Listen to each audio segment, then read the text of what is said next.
Yes. So you were asking some question about the last class. Yeah, please. Yes, sir. Sir, the function which we calculated, E of Mm. u comma v equals to summation xy belonging to w, Right. the difference of intensities. Right. Why is that maximum, sir? Like, shouldn't it be minimum? Like, if we are computing the same point from one image Mm. to the same Mm. image at Mm. different areas, then Yeah. if the points are similar, then the difference, when we take the difference, it should be as minimum as possible, right? Right. See, no, it's exactly the opposite. Let me explain.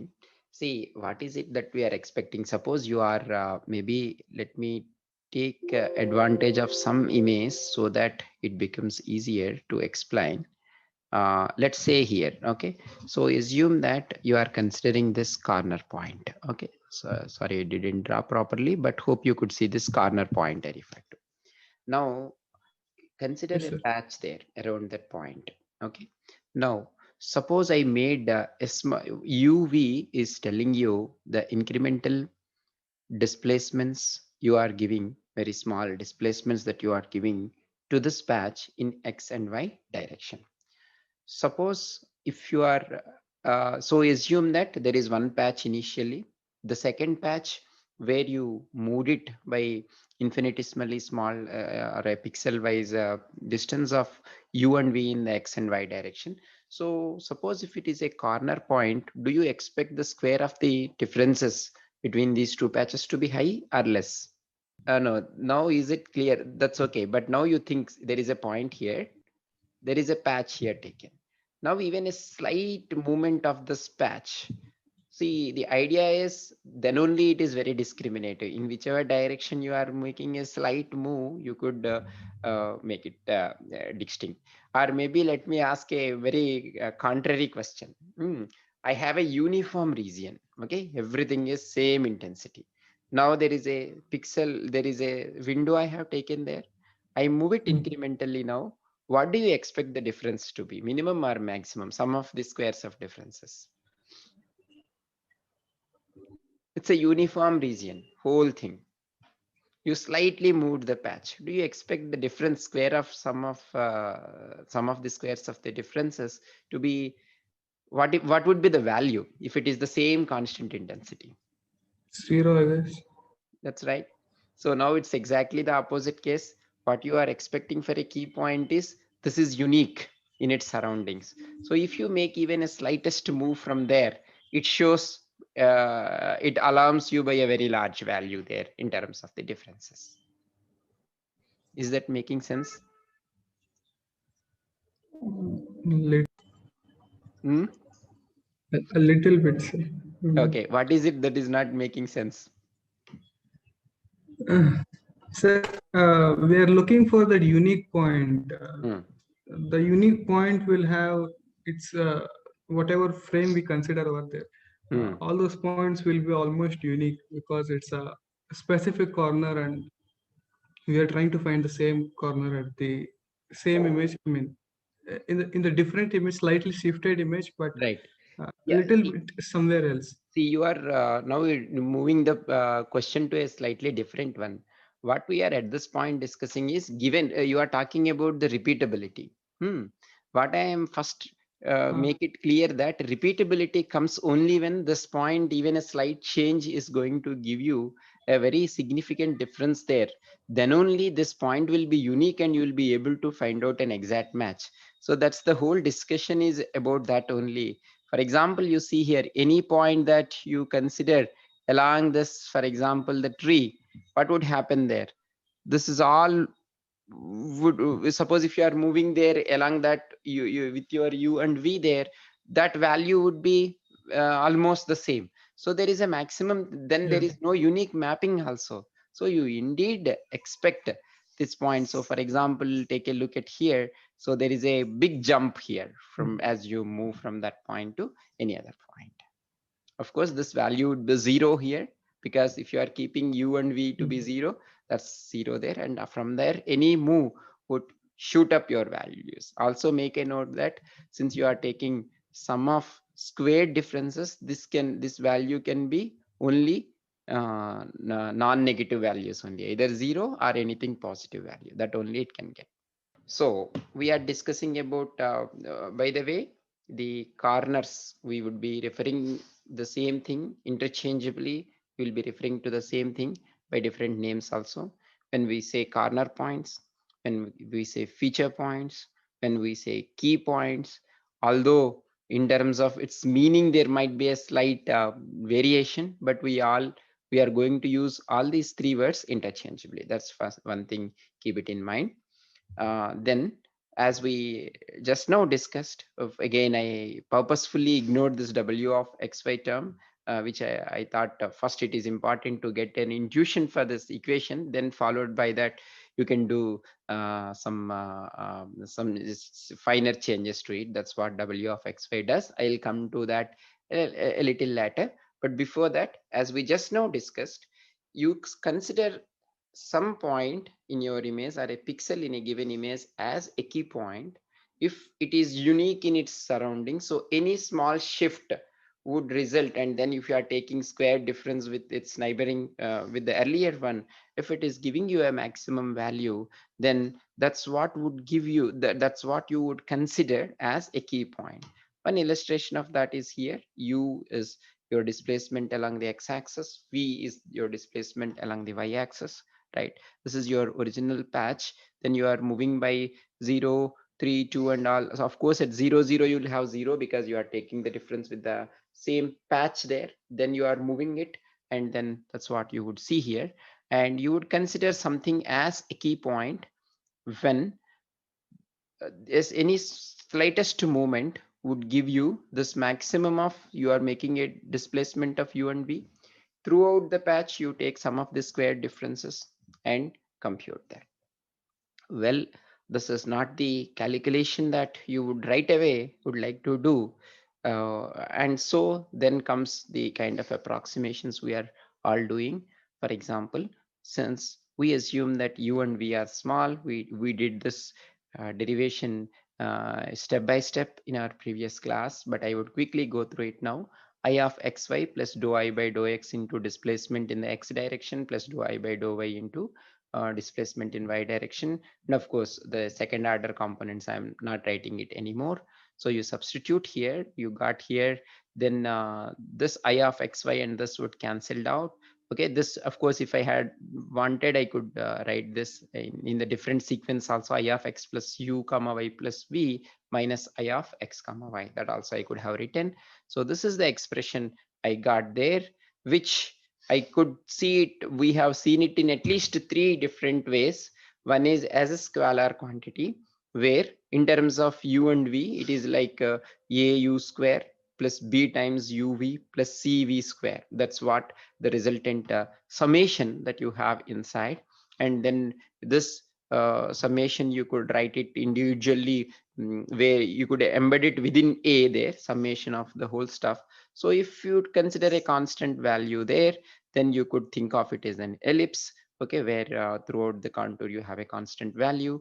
That's one interpretation we made. The second way of interpreting the same thing is we have written it in this matrix form, right? What are the advantages we had seen is, now this to have maximum, this would be equivalent to, you could find out the eigenvalues of this 2 by 2 matrix, and let's call them as lambda 1 and lambda 2.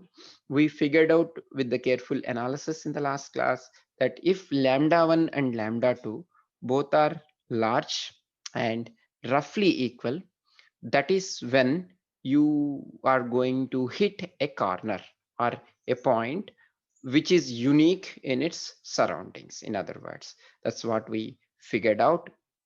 The third way we implemented the same thing is, in fact, this is, by the way, is referred to as second moment matrix. That's how it is usually referred to, where you have derivative with of I with respect to x squared and summed up over the entire window, and then here derivative of ix in the x and y multiplied, so the same thing here, and derivative in the y direction squared and summed up over the whole window. This is the second moment matrix.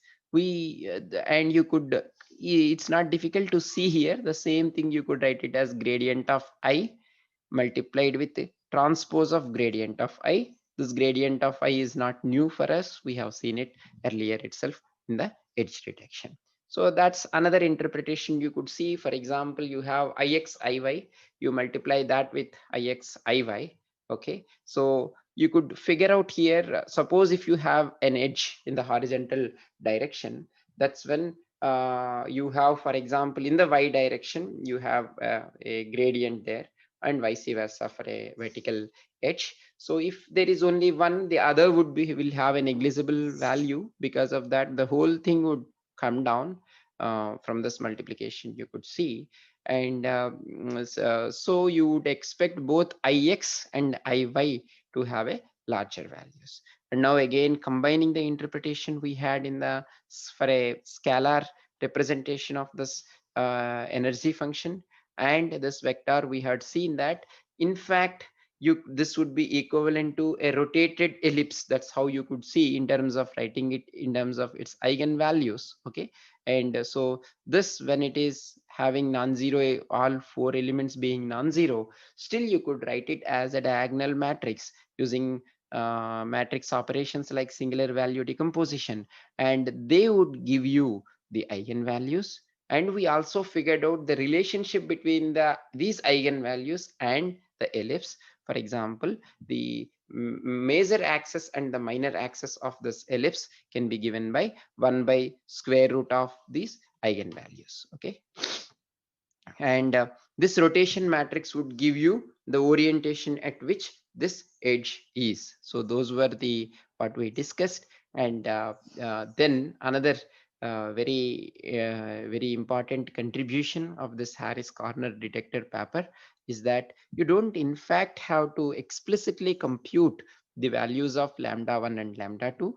They have come up with a Harris corner response function, which is defined as determinant of m minus alpha times trace of m whole square.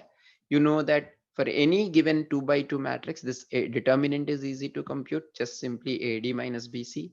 And this trace is nothing but the summation of two elements in the main diagonal, okay, A plus D. So without explicitly computing, you could compute this R value. And we know actually this has been already also intuitively figured out that if both lambda 1 and lambda 2 are very small, that means it's a flat region. Suppose only lambda 1 is large, it's a vertical edge. Only lambda 2 is large, it's a horizontal edge. Both are large, okay, and both are having kind of in this region is what corresponds to the corner point, right? And then whether these relative magnitudes of lambda 1 or relative amplitudes of lambda 1 and lambda 2 can be figured out by this R also. You could actually get an intuition for it by looking at this expression of lambda 1 times lambda 2 minus alpha times lambda 1 plus lambda 2 whole square. Suppose only one value is large, then you would see it's not very difficult. You could even make a mathematical approximation here, or else you could just look at with some empirical, taking some empirical values for lambda 1 and lambda 2, that this value would R would in fact then result in a negative value, and that value also will be large. Similarly, if both are kind of uh, same, so for example, and large, consider, and this alpha is varying from 4% to 6% of this value, so then you would see that this would be greater than 0, because this is something like lambda square minus alpha times lambda square, which is like 4% of lambda square you are subtracting. So you could expect this to be large. So that's what would tell you a corner. So the nice contribution of Harris corner detector, in addition to all the contributions that we have discussed so far, is that you don't even need to calculate the eigenvalues lambda 1 and lambda 2 also for a given window. You could just simply need to do this calculation, that's all. Okay, that's, and then we have seen for example, this is what you could do, and then we were trying to look at an interpretation between these two.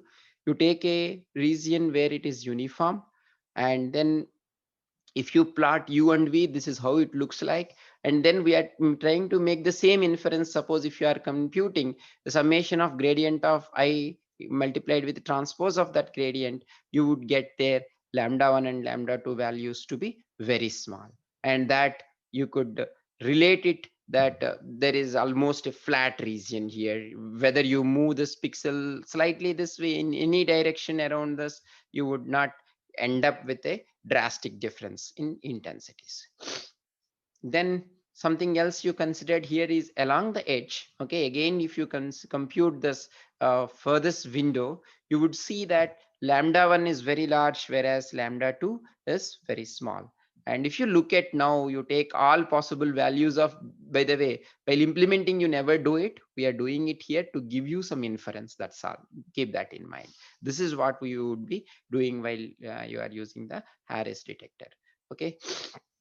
So as you could see here, as long as you are moving in this along this line, you won't see any difference. So same thing, there is a ridge like thing, or maybe like a cradle, I don't know how you could call it. So there you would have constant value, but in any other direction of u and v, if you are moving, that would make you make the values to shoot up. So that's what would happen when you have a point along the edge as your point of interest that you are looking at.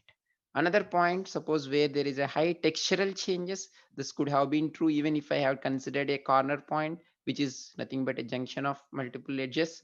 There also you would see that zero, and suddenly that would increase irrespective of in whichever direction you made an incremental move. That same thing you could infer even by calculating lambda 1 and lambda 2. You will realize that both the values are large and both values are around similar magnitudes. Excuse me, sir. Yes, sir. Uh, a question about the matrix. Like the kernel size here that we are taking is actually 2 by 2, right? Because we have two eigenvalues. So are we assuming that the kernel size No, is 2 by 2? no, no, no. Kernel size has nothing to do with this. Why you got 2 by 2 matrix there is in your matrix, the again, let us go back to this equation. In your matrix, you have summation of so you take throughout your window, which could be 100 by 100, which you won't take, but just to exaggerate things, you could even take 100 by 100 image. For each pixel in that 100 by 100 size window, you take derivative with respect to x for each point, square it up, and sum them all. That would be the first element in your 2 by 2 matrix. Then similarly, you compute the gradients in the y direction, square them, sum them up for the all pixels within that 100 by 100 size window. That would be the another the diagonal 2 by in the location 2 comma 2. Okay. And first row second column element would be you multiply the derivative of ix with iy for the corresponding pixels and sum them up for all the 100 by 100 pixels in that window. That would give you these two elements. This has nothing to do with the your window size. Window size comes into picture here. Irrespective of your window size, this would be always 2 by 2. This is more like a, that's what, gradient multiplied with the transpose of the gradient. That's why you will get it 2 by 2. You in fact will not take the same weightage for all the elements within this window. It makes sense that it is the point of your interest is that pixel which is there at the center of your window. So is it not make sense that you take a Gaussian weighting, with the Gaussian having the maximum weight at your center pixel of your window? That, so in fact, along with this, you have a W of xy window function. What we discussed earlier is a window function of this nature, where you give equal weight to the squared differences coming from all pixels within this window, whereas in practice you would give utmost weight to the central pixel, and as you are moving away from the central pixel, the weights will be reducing in a Gaussian manner. That's what you would use here, W of xy. Is that clear? It's just that change. So equations wise also, it doesn't, I have not written, but now you could write. If I ask you to write anything in the exam, make sure to write that as well. I could have written here W of XY here within these windows. So that would depend on the location of your XY there within that window. Yeah, it's better you write it here, W of XY, you multiply that with this derivative, and while summing up, you would give more priority to the values coming from the central pixel, and you reduce that priority as you move away on both X and Y directions from your. There are in fact two Gaussian filters you would be applying even before computing the gradients. You would be applying there also a Gaussian. So that's one Gaussian, and another Gaussian is while integrating. So there is one Gaussian that comes at the time of differentiation. The summation I am referring, a continuous version of that will be of course in integration. So I'm referring to that as differentiation, the Gaussian that comes into picture while integration. Okay, so let me now again, so I'll move from here to the new presentation now. This is the summary there. You are going to compute the Gaussian derivatives at each pixel, right? And then from that, you compute the second moment matrix M in a Gaussian window around each pixel. After that, you are going to compute the corner response function R. And in fact, so maybe it's better if I explain you the same thing step by step here. So this image is, let's say, okay, maybe I will finish it and then come back there. And around the one key point, even because you are considering a window over that, surrounding points also will have, if something is having a very high value, the surrounding pixels also will have a very high value of this corner response function. So of course, first thing you do is you want the R to be high. If you recollect from the graph we have drawn, R is greater than 0 for the corner points. So you apply a threshold, and after that, similar to what you have done in canny edge detector, for very similar reasons, you do a local non-maximum suppression here also, so that you have, for a given region, you roughly have one very prominent key point rather than having multiple key points crowded there itself. Okay, so this you do by applying a non-maximal suppression. The images taken from that, again, most of these slides are from Professor R.N. Bobbick's lectures, which is there in Audacity. I borrowed quite a few slides from him, except maybe borrowing here and there some sparse slides. Most of the slides are from his presentation, and of course he has then taken some slides from these presentations and other sources, but for me the primary source has been Professor R.N. Bobbick's lectures. Okay, in the Harris corner detector, these are the original images from that. So they had to simulate this uh, kind of uh, see, the final idea is you should have all these desirable properties of repeatability, and other properties also we have discussed. So those all properties should be there, and for that purpose he created two images. So by looking at these two images, I would like you guys to comment how they are similar and how they are different, and what kind of criteria have been taken into account while using these two toy examples here. Can you comment on that, on what are the differences and similarities between these two images? Um, in one of them, there is high brightness, so we can easily identify between the black and white spots on this toy. Well, there is a brightness, that's a right observation, but inference from that is not in fact not fully true, because we are anyway looking at the derivatives. Okay, but that's a good observation. First thing is, even if there are some brightness changes, is this algorithm going to work well or not. That's a very good observation, right? Any other observations from these The two? scale is same. Scaling is same, right? Right. So scaling has not been modified here. Again, very good. Any other observation? But there is a rotation. Very good. Very good. They, as you could notice here, these legs have been slightly rotated. The object itself has been rotated. There is only in one image, there is this glaring effect, which is not there in the other image. Very good. Just one more observation I am expecting. So the viewpoint has been changed, and then also you would like to see how it affects the key point recognition. Okay, the face has been moved slightly in this direction, so you could see here, I don't know whether you call them, it looks like a giraffe, and I don't know what you call them, but let's, for the time being, let's call them as horns. Okay, which is definitely wrong, but let's still call it, or hair probably, I don't know. So this, which is slightly visible there, is better visible here, and then this eye to an extent is visible. The face has been moved this manner, right? And of course, these are color images, as we discussed in the beginning of the previous class. Harris corner detector is on grayscale images. So you would usually, a simple way is you just take average of all three channels, that would give you a grayscale image, and the whole algorithm is applied on that scale.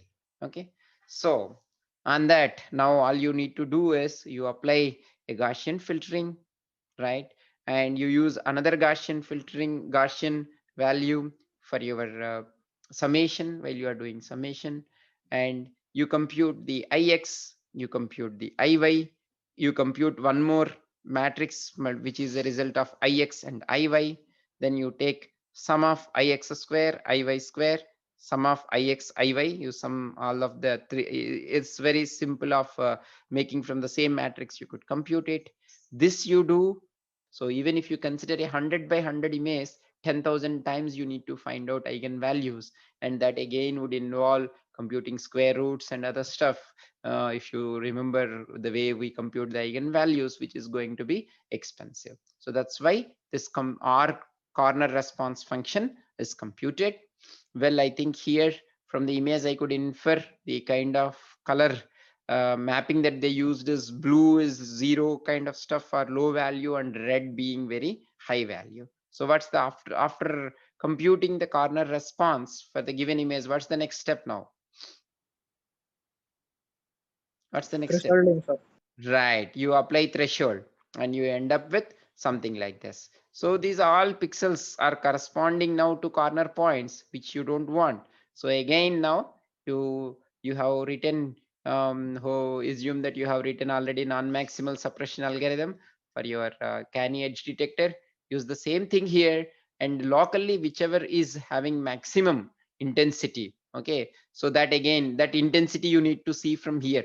Okay, this would help you to look at which pixels to consider, but the intensities you have to look from here, because this threshold doesn't have it. So you need to simultaneously look at both images and do that suppression. You would get these points. Okay, this is looks like a nebula, or not whatever you have constellations in the sky, which perhaps making connecting the dots is difficult. So these points have been marked here, right? And the original image, they have been superposed with the red color there. So any inferences, any observations that you can make out of these images? Look at here, these corners, you have a point, you have a point here. It was there even before rotation, still you could find it out there.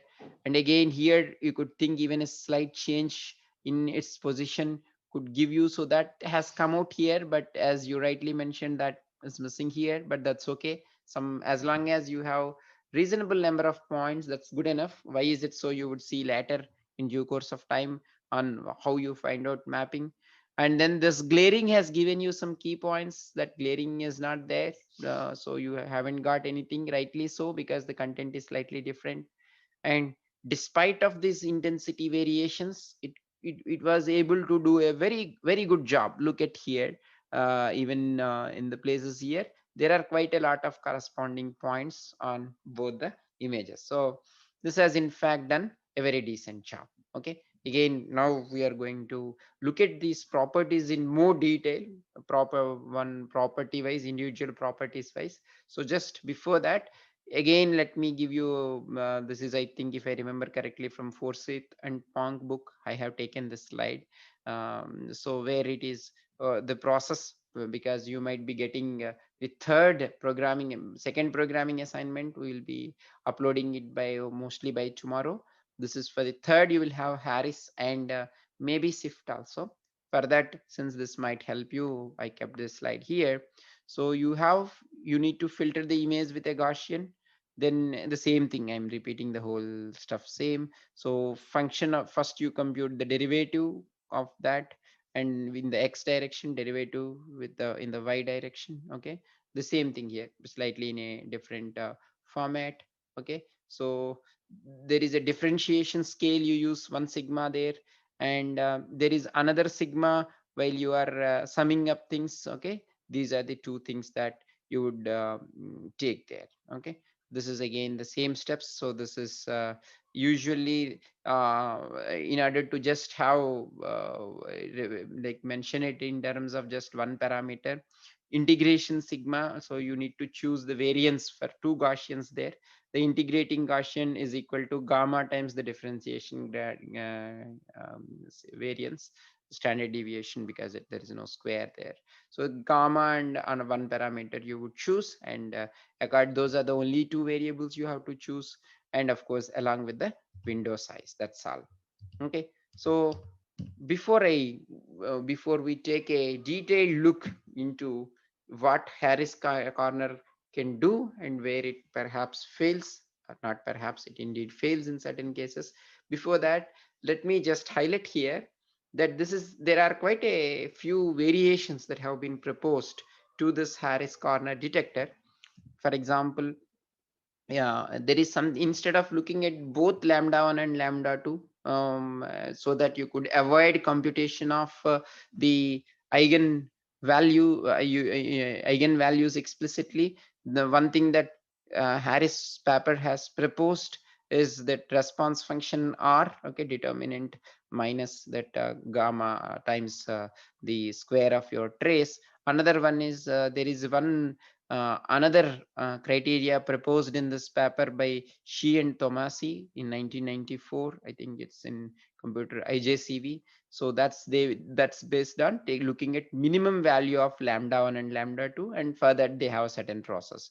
So by the way, I'm sure by this time you are all aware that there is something called as OpenCV implemented in C++, which is widely used for computer vision. I think this is maybe Python wrapper might be also there to that, if I'm not wrong. There it uses this Shi and Tomasi approach of cornerness of minimum of lambda 1 and lambda 2. So there you would be usually, while you are coding there, you might not be coding from scratch. You will not be, in fact, unless that is your programming assignment. There you would be calling a function called CV good features to track. And with this variation to Harris corner detector, the algorithm is exactly, the rest of the algorithm is exactly same as Harris corner detector. And usually this approach would work in practice better, particularly when the kind of transformations that you have between the two images can be approximated within a fine transform. Then this kind of approach is found to give better results. Again, most of this content is well explained in the Sizelski's textbook, Brown M and Sizelski's textbook, which is available publicly and also there in our Moodle page. From there also you could download. They use slightly different parameter, where they use determinant of m by trace of m instead of using determinant of m minus some alpha times trace of m whole square.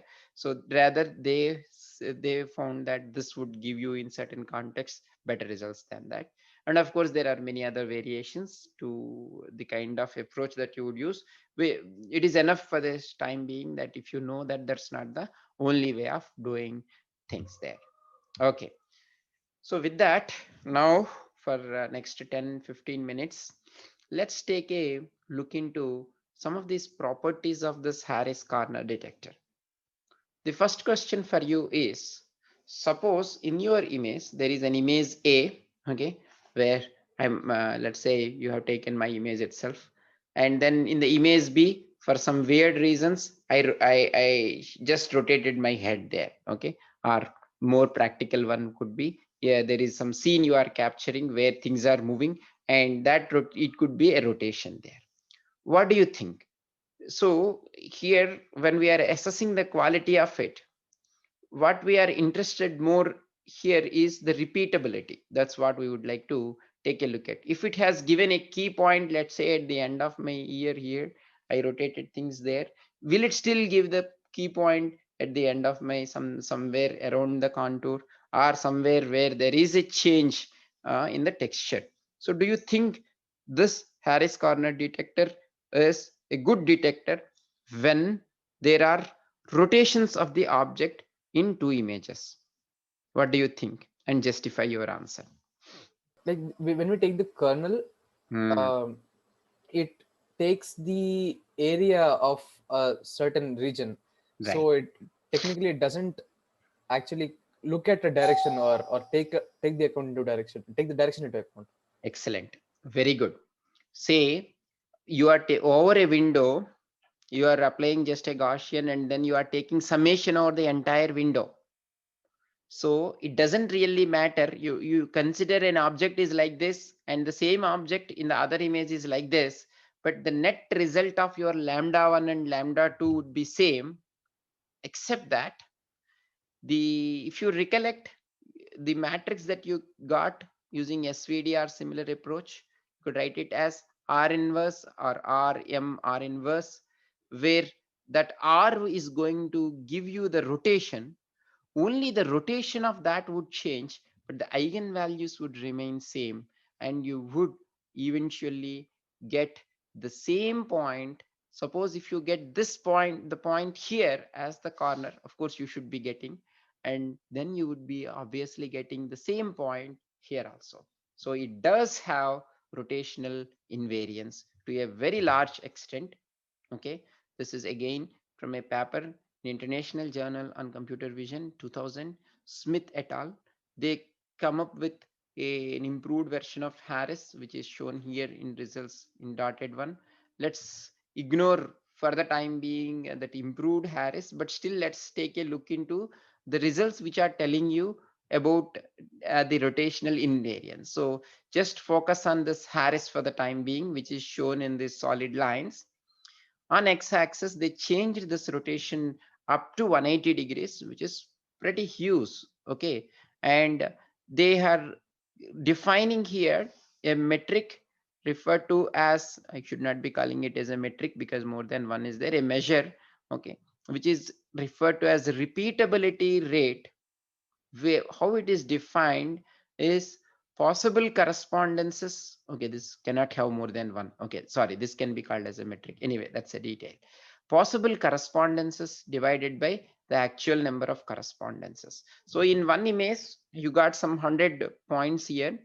With simple rotation, these there are 100 possible correspondences are possible, but how many at the end of the day are on the rotated image? If you are applying this Harris, you are getting the correspondences. So if you are taking that ratio of number of actual correspondences you have got divided by the total number of possible correspondences, or in other words maximum possible correspondences, if you are normalizing it with respect to that, that's what has been plotted on the y-axis. So you could see here 80 to there 80 to like 90%. Okay, or there might be, if I'm not wrong, they might be adding some noise also to the images, and they might be doing something.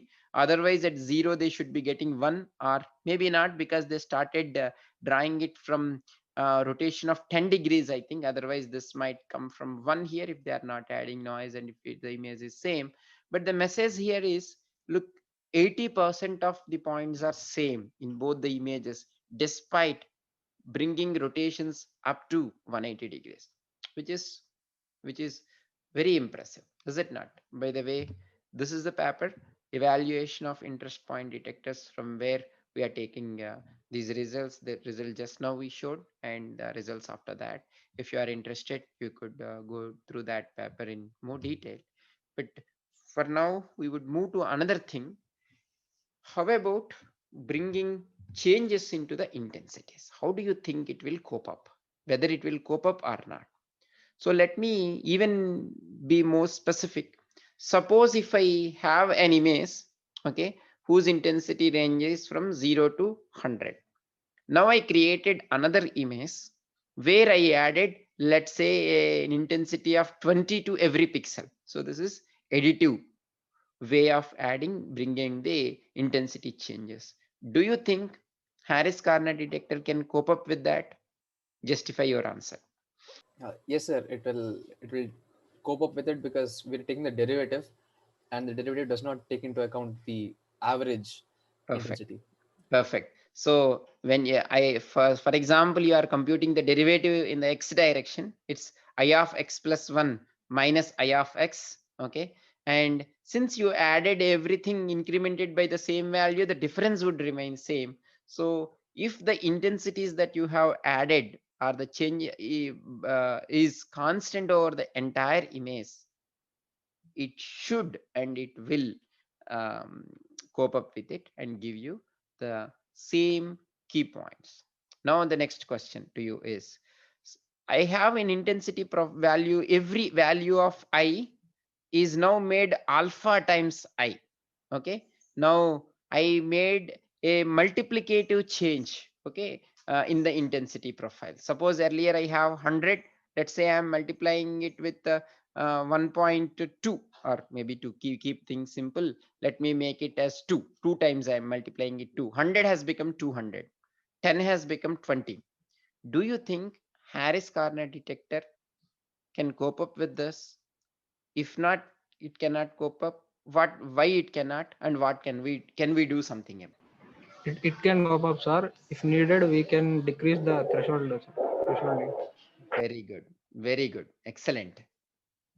So where it will have an impact is about the thresholds that you are applying to the R values there. Okay, you are computing the corner response function there. If you are multiplying here by, let's say, 1.2, your eigenvalues and eventually the corner response function also gets multiplied by 1.2, that also gets scaled. Say suppose before applying that you have a profile like this, and after making I to alpha times I or A times I, you would just get a scaled version of this. But if you maintain the same threshold, what may eventually happen is some of the points which were earlier below this threshold might now cross this threshold. So all that you may need to do is now to modify the threshold, and by doing so you could of course definitely end up with same key points. This is also a very impressive property, very desirable property, right? Is that clear? So the next question to you is, can it cope up with scaling? Okay, suppose there is an image. Now you zoomed it out the image. On that you are applying this Harris corner detector.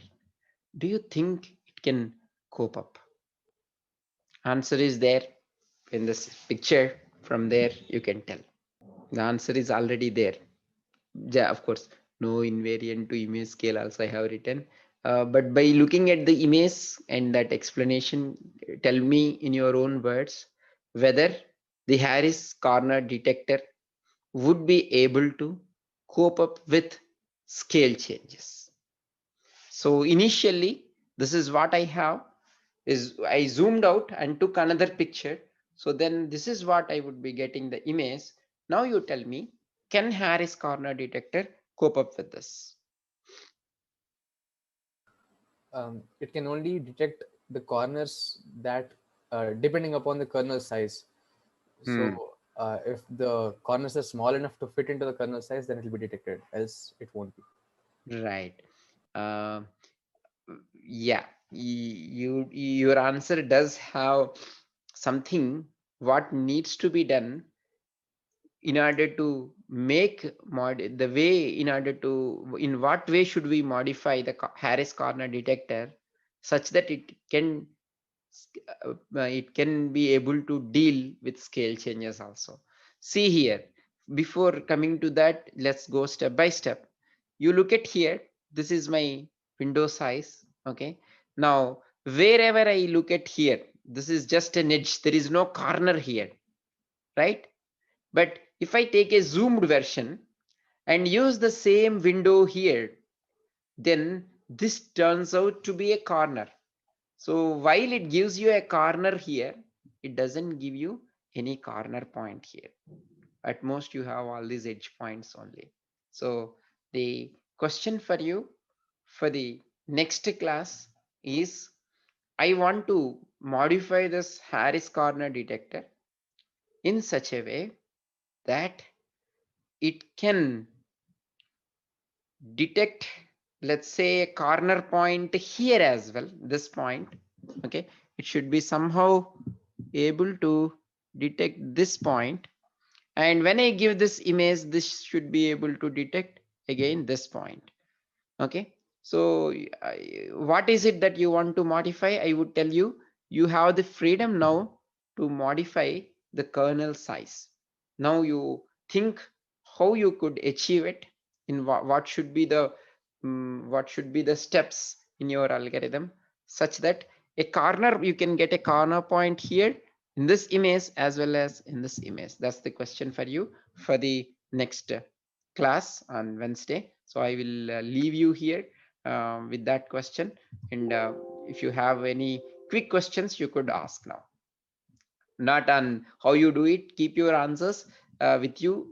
Contemplate about that. Delve in in more depth about this here, and come back with your answers in the next class. Okay. So if you don't have any questions, quick questions, let's stop here and see you on Wednesday. Bye. Take care.